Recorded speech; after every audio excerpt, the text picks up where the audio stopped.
After all that the Israelites had been through, after the struggles of those years as they experienced slavery in Egypt, as the 40 years, the story goes, that they wandered in the desert, trying to make it to the promised land, that the book of Deuteronomy comes at the point, supposedly in history, when they are ready to cross across the Jordan into the promised land. The promise had shaped their lives, all of those generations. A promise made to Abraham and Sarah and Isaac and Rebekah and so on through the generations. That if they were to have God as their God and to honor God as their God through all of their life, that they would be as numerous as the stars of the heaven, their descendants, and they would have home, land in which to live. They are getting ready to cross not into a vacant land, a land of emptiness, but rather a land that was already filled with many people. Many different kinds of people lived in this, quote, promised land. And so the challenge of Deuteronomy was, when you go into that land, you don't start anew, but rather you continue doing what you have learned to do. Be faithful to God, shape your life according to this God, and it doesn't matter what anybody else does around you, because you are the ones, you are the special people that I have chosen to bear witness to all of those people to who I am as God. So it depended upon the way that the Israelites lived their lives amidst all these people. It depended upon that practice of their life as to how God was going to be made known to others. If they were, and I'm not going to spend a lot of time telling you the actual history of what happens once they get into the land. It's not very pleasant at all.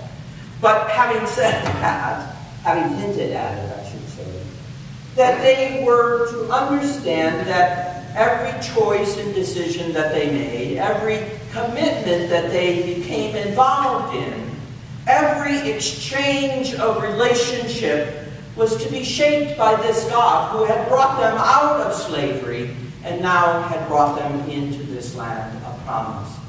That's why, as you hear what Deuteronomy says, is that in their comings and in their goings, in their lying down and in their rising up, that they were to remember this God. That it wasn't just something that they took for granted and said, oh, I'm a follower or a believer in God and that was it. But rather every action that they did. In fact, later Judaism would have over 618 so-called laws that determined the way that they were to live their lives.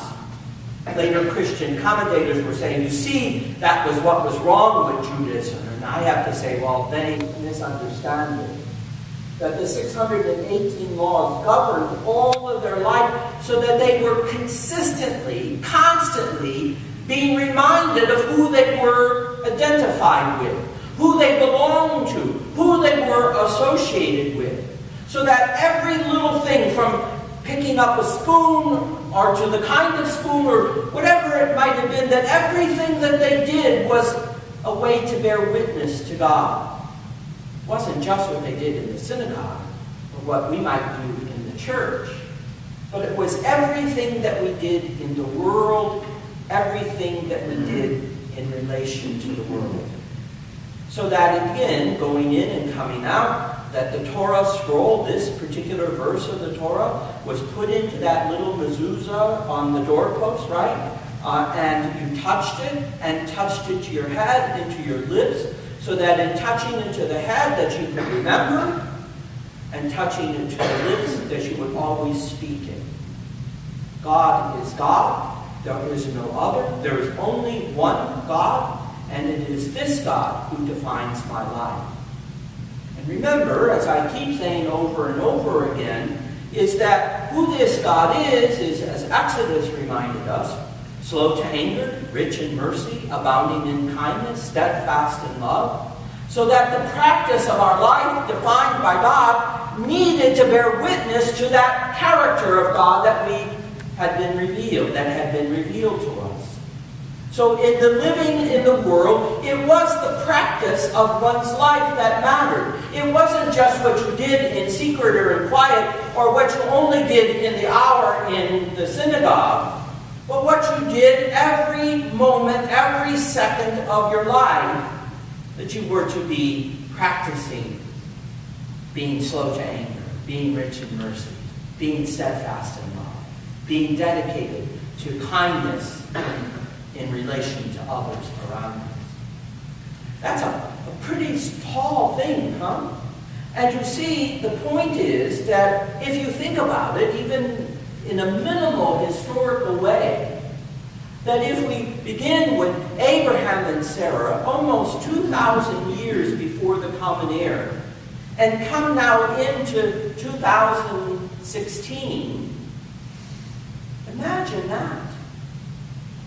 What are we in, 2017? Cut short of this. Oops. That 4,000 years of history, that's what the legacy of this story is. That in spite of everything, if you think about it, slavery in Egypt, exile in Babylon, and even in our own time, the Holocaust, where 6 million followers of Abraham and Sarah lost their lives because of hate and prejudice and evil discrimination that somehow judged that this group of people were less than humans.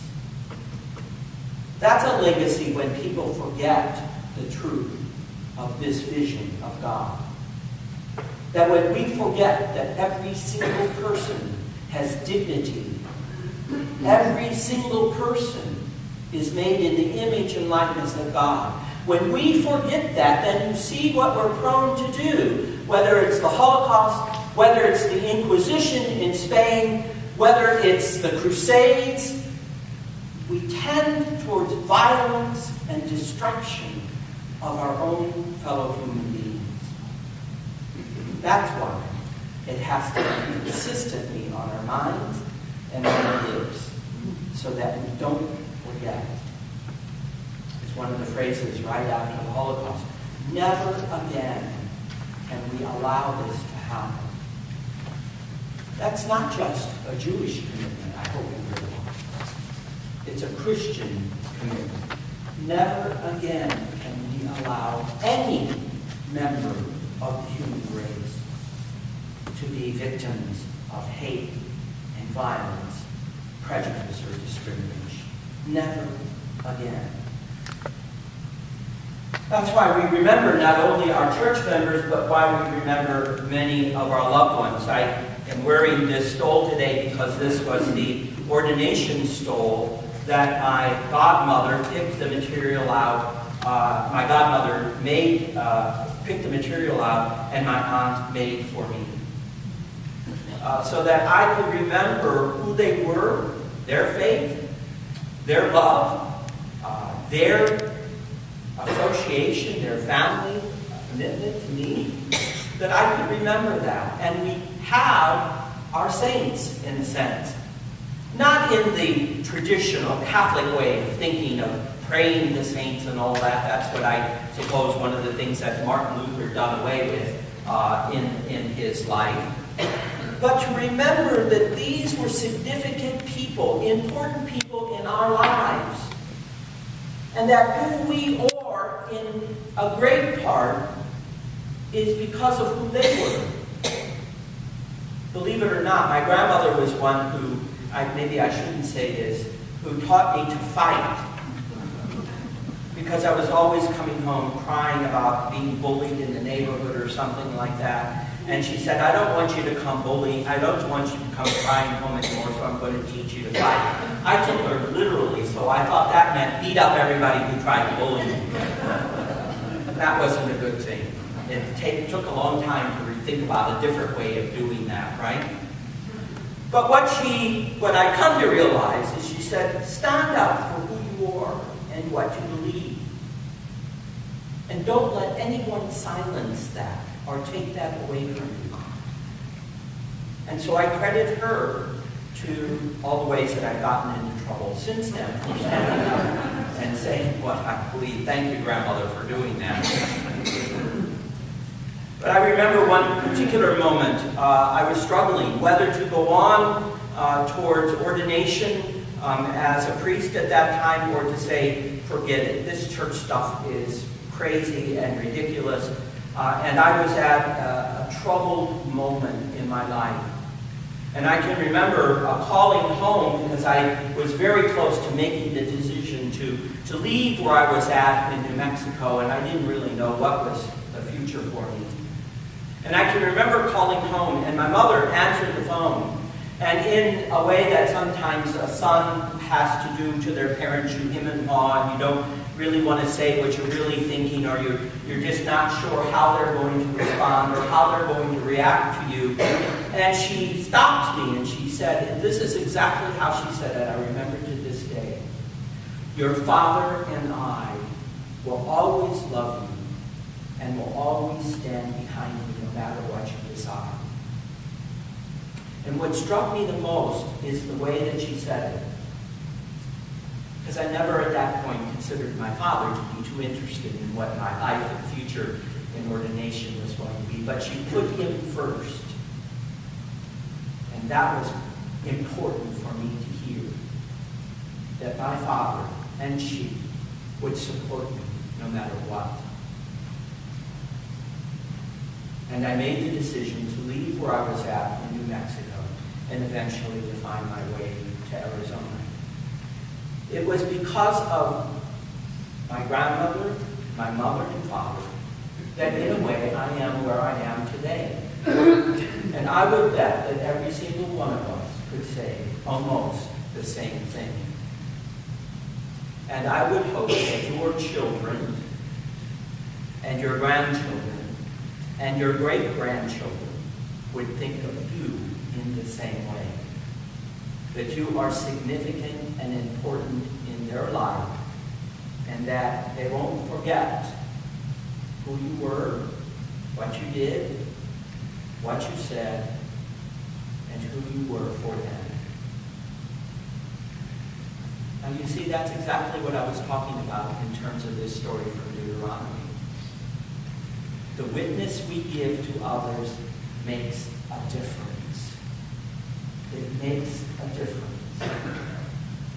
And if we're not making the right witness, then people will say, look at them. They say they're compassionate and merciful and slow to anger. And wow, we're not seeing any of that.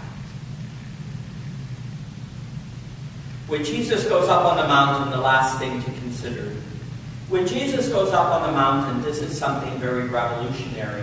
And in this Jewish Christian community of Matthew, one of the things that was important, that there would be a continuity with what they had come to know as Jews and who they now considered themselves to be as followers of Jesus. And the continuity comes in this way, that exactly as Moses went up on the mountain in the story of the Exodus, and that what Moses received was the Torah, the commandments from God, and brought them back to the community. Jesus goes up on the mountain, but some significant differences in the way that Matthew cast Jesus as the new Moses. That Jesus doesn't stand there receiving something from God, because as Christians would understand that Jesus was indeed the Logos, the Word of God. And so there was no need for this intermediary role for Moses. But Jesus is now the one who's going to give the Word of God to humanity. And notice what happens. I translated it the way that the Greek does. He sits down and they gather around him. So that the image is, he's not standing in the pulpit preaching word to congregation, but rather he's in the midst of them, inviting them to consider this new way of being community. And the new way of being community is revolutionary. Because if you consider these Beatitudes as Matthew tells them, that they are far from being the people that we would honor and recognize. Again, consider it. Blessed are those who mourn. Why does anybody want to be associated with those who mourn and grieve? And yet he says, notice that the first one's recognized. That's what we did yesterday for Terry Jones, and what we do each time that we have a memorial service. We stand with those who mourn the loss of their loved ones, because it is so important for those who have lost loved ones to know that they don't stand alone in their grief. That's why the significance and importance of these pictures and all the others that we might have at home. We stand in solidarity and commitment with those who have lost loved ones. To suggest that mourning and grief is not something bad, but is an invitation to a new way of life and understanding. That's why the next one, blessed are the meek. Blessed are those who don't consider themselves to be, well, we might say it this way today, who might not think of themselves as very much, who have a poor self-image or a poor self-worth, and so, in a sense, consistently or constantly kind of put themselves down. The meek, the lowly, those who are not interested in power and greatness over others, but those who are lowly, meek. Again, not people that the world honors too often. But Jesus says that's exactly who you have to stand in solidarity and community with. Blessed are those who hunger and thirst for righteousness. I don't know, maybe over the last year, couple of years, that whenever we see protests or marches against whatever it might be, that we have some disdain for them, that how dare they critique or criticize people who are in power, or positions or policies that are being made. And yet, if we look at the prophetic world that has been present, not only within ancient Israel, but in our own church, and in the recent times, that the prophetic world that is a hunger and thirst for righteousness and justice in the world, that the invitation is, because we know what happens to those who do this, they end up in jail, in prison, or dead. But the invitation is for us to stand in solidarity and community with them. We may not find ourselves out on the protest line or carrying signs in a march, but we can certainly stand to support and encourage prophetic people who call the question on power, who speak truth to power. And the truth is, you had better be paying attention to the mourners, to the meek, to the poor, to the lowly. You people in power, you had better be doing this, because those are the people that God values the most. There it is. The legacy of our loved ones and our past church members, the legacy that is 4,000 years old, that invites us to understand that there is a continuity with the way that we live in response to the God who has created us, and to the God who continually is calling us, inviting us out of our comfort levels, out of our fear or anxiety, into a new way of being for the world. And I mean that seriously.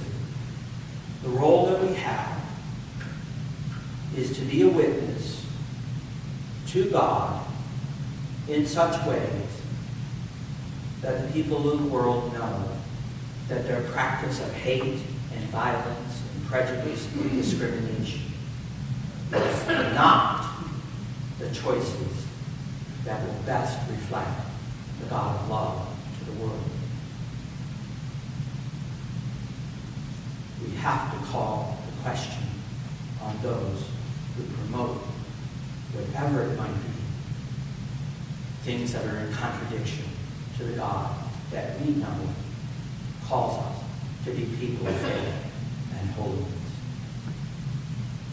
That's our legacy, and that's the challenge I think if we weren't here in Sun Lakes, would it make a difference?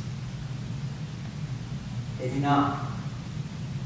Maybe because we think we're so small a congregation, we still don't make a difference.